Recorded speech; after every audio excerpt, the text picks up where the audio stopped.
Well, Microsoft's a company owned primarily by its employees, and it's not easy to put a value on it.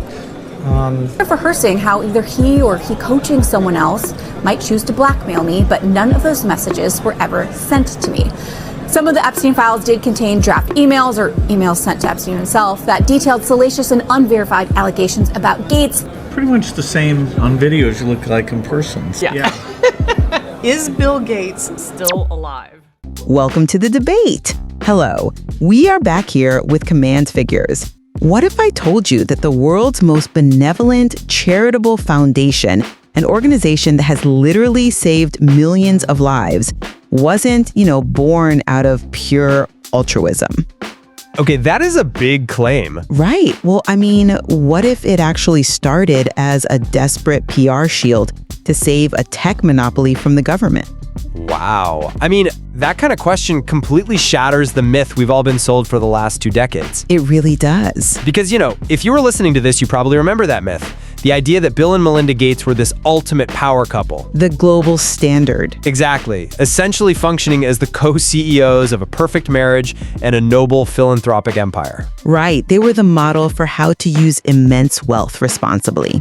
But when their divorce was announced in 2021, it absolutely blew the lid off that narrative. Oh, for sure. It opened this Pandora's box that exposed Bill's extreme workaholic routines, deeply buried past scandals at Microsoft, and of course, his secretive relationship with Jeffrey Epstein. Which we definitely need to get into. Oh, we will.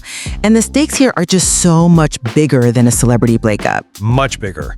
Because, this is fundamentally a battle for control over the world's largest charitable foundation. Yeah. An entity that single-handedly influences global health policy, education, and disease eradication for billions of people on this planet. Exactly. And when you look at the timeline of their relationship, from the early Microsoft days right up to the final, massive financial uncoupling, I argue that the fracturing of this marriage and the foundation was at its core an ideological and strategic clash. An ideological clash? Yeah, it is a story of 2 totally incompatible operating systems. You have Bill's data-driven, autocratic engineering mindset completely colliding with Melinda's humanistic, empowerment-focused vision. They couldn't run the same software anymore. Look, I hear the operating system analogy, but honestly, I think ideology is just the wallpaper covering the rot. The rot? That's a strong word. It is, but when I look at this timeline, this rupture was driven squarely by a long-standing pattern of unchecked personal misconduct, a highly toxic workplace culture, and, profound moral compromises by Bill Gates. Well, I think that's missing the structural... No, but wait, it wasn't just a glitch in their philanthropic strategy. It was a collapse of basic human morality brought on by decades of being completely insulated by unimaginable wealth. Okay, well, to really understand the psychology of that so-called insulation, you have to look at the sheer obsession with controlling variables that Bill brought to every single aspect of his life. True. This is a man who famously didn't believe in weekends during the early days of Microsoft. Right. He scheduled these isolated think weeks in a cabin just to optimize his reading and strategy. And, he even applied that rigorous optimization to his marriage. Oh, you mean the famous whiteboard pros and cons list about whether to marry Melinda? Exactly. It's purely analytical. And when you look at their wedding in 1994 on the island of Lanai in Hawaii, the need for control is staggering. It's unbelievable. Right? Just to ensure absolute privacy, Bill literally leased every single helicopter on Maui so that the paparazzi couldn't fly over the ceremony. He booked all 250 rooms at the resort. Which is a level of wealth and control that most human beings literally cannot comprehend. Right, but that exact same impulse for absolute control became his massive, glaring liability just a few years later. Think about the 1998 Microsoft antitrust deposition. Oh man, that tape is still painful to watch. It really is. For anyone who doesn't remember the specifics, the US government stepped in and essentially sued Microsoft. Yeah, accusing them of being an illegal monopoly. Right, using their market dominance to crush competitors. And Bill was deposed on video. But instead of being charming or, cooperative, his behavior was entirely evasive and combative. Very combative. He was on camera literally arguing with government lawyers over the definition of simple words like ask. He really thought he could outsmart the federal government on semantics. He did. But strategically, it was a total disaster. It severely damaged his public standing. Virtually overnight, the press transformed his image from this brilliant, nerdy innovator into a ruthless corporate bully. Which, he was. But here is the genius part. Look at his strategic pivot in the year 2000. Okay. Right at the height of this public relations nightmare, he transitions away from the Microsoft CEO role and he launches the Bill and Melinda Gates Foundation. Right. He understood the business dimensions of both technology and public perception. He took his wealth and deployed it to rebuild his image into a global savior. From a purely strategic standpoint, it was a masterclass in realignment. A masterclass. Yeah, he used philanthropy to scale human progress like a massive software rollout, and it worked. I'm sorry, but I just don't buy that. Let me tell you why. Okay. You are calling it a masterclass in strategic realignment, but that framing entirely ignores the hypocrisy happening behind closed doors. I wouldn't call it ignoring. I call it a PR shield explicitly designed to deflect from his personal hubris and an unchecked God complex, because the timing is precisely what damns him here. How so? The foundation did incredible work right out of the gate. Millions of children vaccinated. The work isn't the issue. The man's underlying behavior is. Exactly when he was polishing this newly minted saintly image in the year 2000, out there saving the world, he was simultaneously initiating an intimate relationship with a Microsoft engineer. Right, that did happen. A subordinate. And the Microsoft board actually had to investigate this years later. But look, those two things can coexist. He can be flawed personally while being brilliant philanthropically. But it proves the philanthropy was a fortress built to insulate his personal misconduct from consequence. While the public is being sold this meticulously crafted narrative of the benevolent global savior, it was a very good narrative. Sweaters, so he looks like a thoughtful intellectual. He is leveraging his extreme power to pursue employees. The bully didn't go away, he just bought better PR. I think attributing the creation of a multi-billion-dollar foundation solely to a desire to hide personal indiscretions is honestly incredibly cynical. Is it though? Yes. I genuinely believe he viewed his immense wealth as a unique tool to solve global problems. The friction in their timeline isn't just about his affairs. Then what is it about? It's about how he applied that exact same ruthless, monopolistic mindset to charity that he did to software. Meaning what exactly? Meaning he treated philanthropy as an engineering problem. If you look at 2008, this is where the actual structural friction of their marriage really starts to surface at the organizational level. Right, the internal debates. Exactly. They were having massive internal clashes over how to run the foundation. Bill was obsessing over the hard data. He wanted to focus on vaccine distribution algorithms, optimizing metrics, and essentially calculating the ROI, the return on investment on lives saved. Yeah. Like how many lives can we save per dollar spent? Right, the spreadsheet approach to human suffering. But it's an incredibly effective approach. If you are trying to eradicate polio, you need a spreadsheet. Melinda, however, was pushing for a more humanistic, sociological approach. She was. She was specifically advocating for maternal health and women's empowerment. From her perspective, if you fund a clinic that empowers women to space out their pregnancies, you change the entire social and economic fabric of a community for generations. But you can't easily quantify that on a spreadsheet by the end of the fiscal year. Exactly. They were pulling in fundamentally opposite directions. They eventually reached a $1.5 billion compromise on maternal health in 2008, but it revealed a deep ideological rift. Bill viewed philanthropy as engineering. Melinda viewed it as sociology. Okay, that is a compelling argument about their differing philosophies. But have you considered that this engineering mindset was incredibly selectively applied? What do you mean? You mentioned 2008 as this great ideological turning point. Well, 2008 is also the year Bill reportedly exchanged highly inappropriate emails with yet another female employee at Microsoft. Ah, yes. He essentially asked her out and wrote, quote, "If this makes you uncomfortable, pretend it never happened." Which, to be fair, is a terrible lapse in judgment. It's more than a lapse. It is the arrogance of power. You don't write "pretend this never happened" unless you are fully aware that your power dynamic makes you completely immune to consequences. That's a fair point. And this unchecked arrogance leads us directly to the most damning catalyst in their entire timeline, which is 2011. The Epstein connection. Yes, in 2011, Bill meets Jeffrey Epstein in New York. And just to set the stage, he was introduced to him alongside Eva Anderson Dubin. Right. After that meeting, Bill actually emails his colleagues saying that Epstein's lifestyle is, quote, intriguing. And it doesn't stop there. No, it goes on for years. By 2013, Melinda explicitly warns Bill about her immense discomfort with Epstein. She met him once and was completely repulsed by him. Yet, despite her direct warnings, Bill still flies on Epstein's private jet. The Lolita Express. Exactly. You simply cannot explain away persistent, secretive meetings with a convicted child sex offender as a mere ideological difference in philanthropic strategy. That is a massive moral failure. I am going to push back on that. Really? Yes, because I actually think the bad engineering theory explains exactly why he met with Epstein. This wasn't about Bill condoning Epstein's crimes.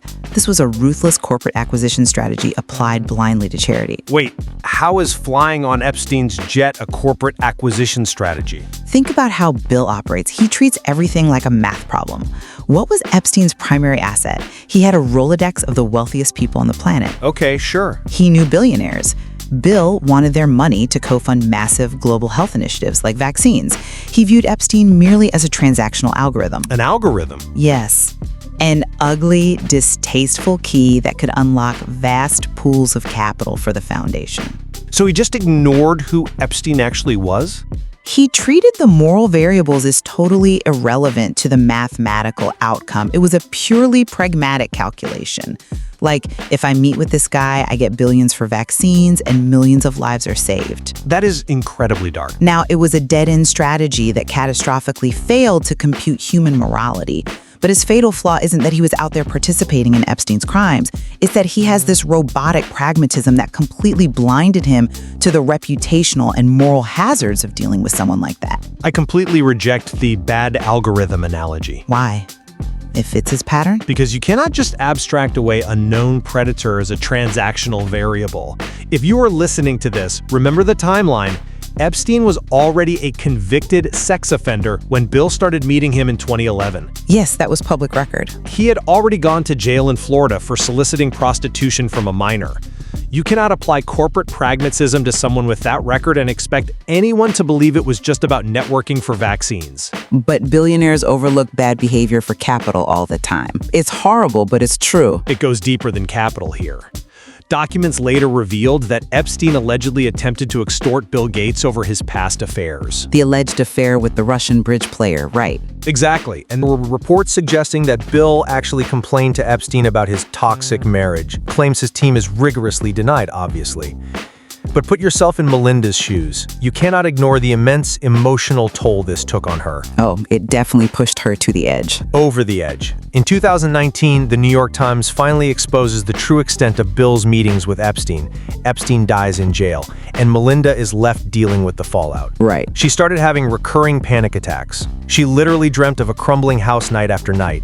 I want you to think about that psychology. It's intense. She wasn't having nightmares about data points, or failed algorithms, or ideological clashes over vaccine distributions. She was having visceral nightmares about the muck of her husband's betrayals and the horrific people he brought into their orbit. Yeah. That emotional collapse is what drove her to consult divorce lawyers in 2019. I see the emotional weight of that, absolutely. But we cannot dismiss the structural reality of what they were trying to manage as co-CEOs of this massive entity. How does structure negate the emotion? When she describes that crumbling house, yes, it's about the betrayals, but it is also a powerful metaphor for a partnership where she had to constantly fight tooth and nail just to be seen as an equal. What do you mean by that? Well, she wrote in her own book about having to battle Bill just to get her name added as a co-author to the foundation's annual letter. Wow. Right? Bill's robotic pragmatism wasn't just how he dealt with Epstein or Microsoft. It was how he dealt with her. He inherently did not know how to share power.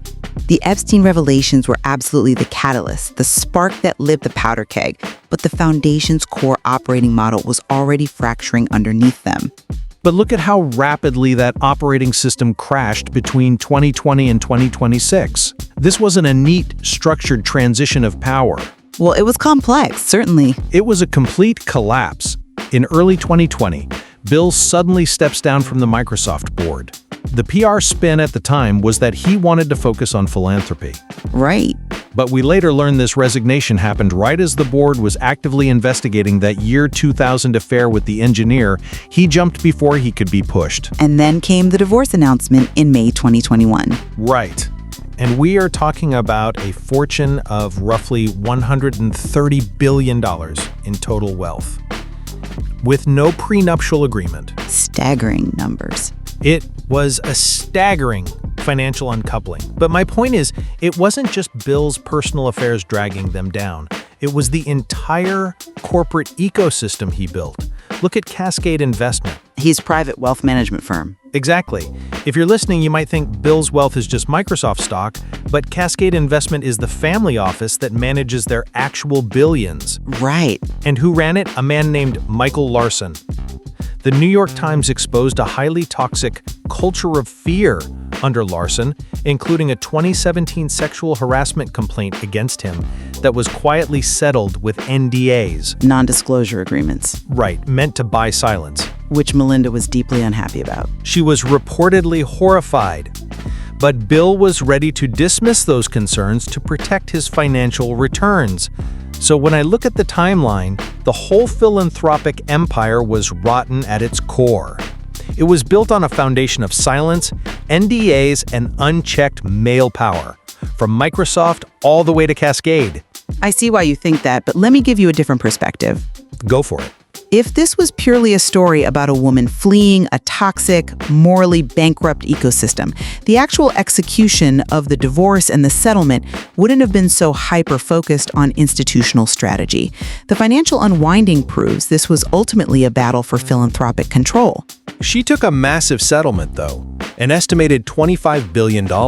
But look at what happened next. In 2024, Melinda officially resigned from the foundation, and she successfully extracts $12.5 billion specifically for her own organization, Pivotal Ventures. Right, she did. She secured a nearly $8 billion direct payout recorded in tax filings just for her Pivotal Philanthropies Foundation.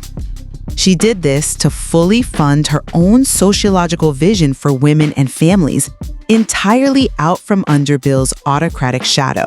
She bought her freedom. She executed a strategic divestment. They realized they couldn't grow together as philanthropists anymore. And look at Bill's response. Okay. In 2025, the foundation is renamed the Gates Foundation under his sole control.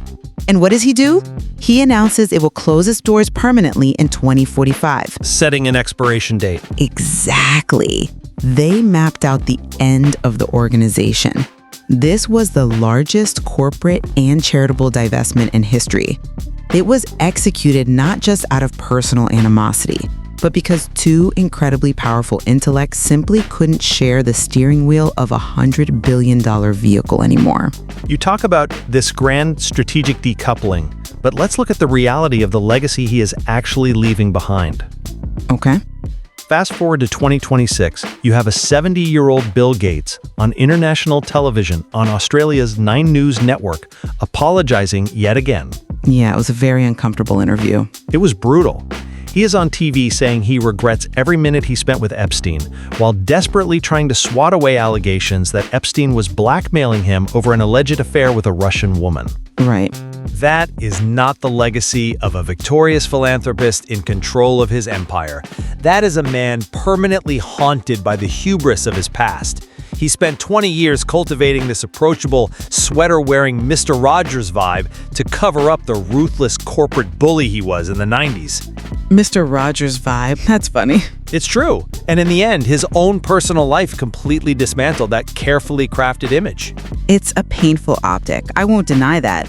But despite the public chaos, despite the brutal interviews in 2026, look at how rigidly Bill adheres to his core philosophies.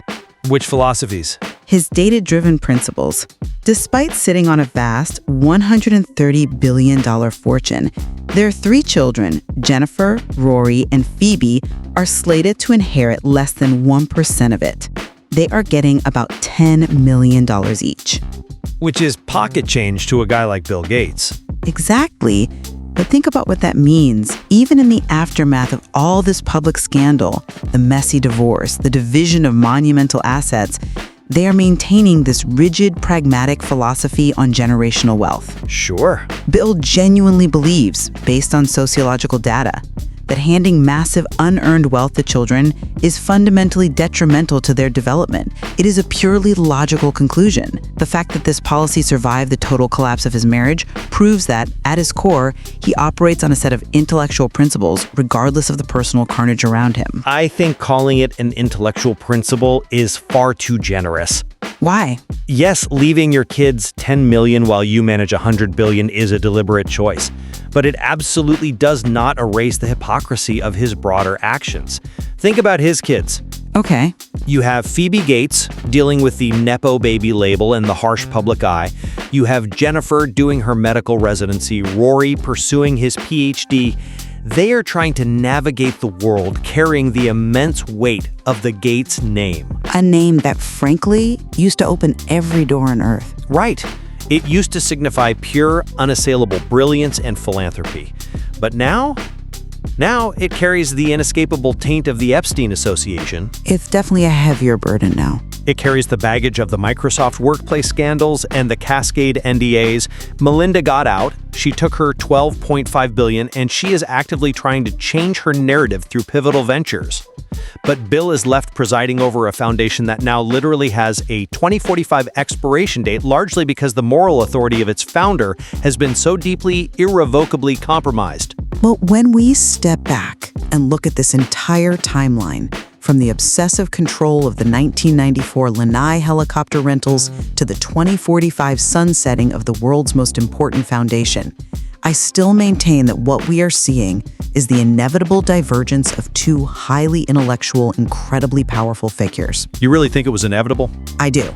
They developed entirely incompatible visions of how to solve the world's most complex problems. Bill's cold, data-driven utility was always on a collision course with Melinda's deeply humanistic empowerment model. Right. The scale of their wealth simply meant that when they finally separated, it wasn't just a divorce, it was a monumental structural reorganization of global philanthropy. And I look at that exact same timeline and conclude that it exposes something far more visceral than a strategic reorganization. Which is? It exposes the unavoidable collapse of a carefully curated PR facade. For 20 years, the entire world bought into the myth of the benevolent billionaire couple saving the globe. They did. But that myth was built over a crumbling foundation of personal hubris, toxic financial alliances, and profound moral compromises. The philanthropy was brilliant, undeniably, but the ideology was just the wallpaper covering the rot.